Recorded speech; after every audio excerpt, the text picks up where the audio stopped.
अस्सलाम वालेकुम बच्चों। आज हम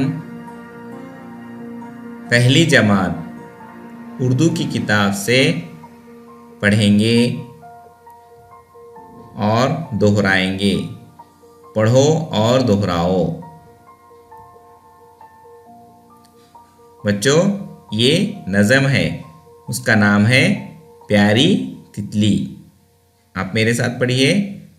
तितली प्यारी प्यारी है, उड़ती क्यारी क्यारी है, सूरत इसकी न्यारी है, लगती कितनी प्यारी है।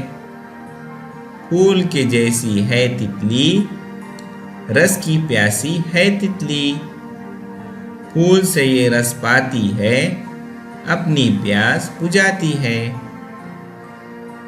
इस नज़म में लफ्ज़ हैं प्यारी, क्यारी, न्यारी, प्यासी और प्यास। अब आप इस नज़म को भी पढ़िए, इसको तरन्नुम से गाइए।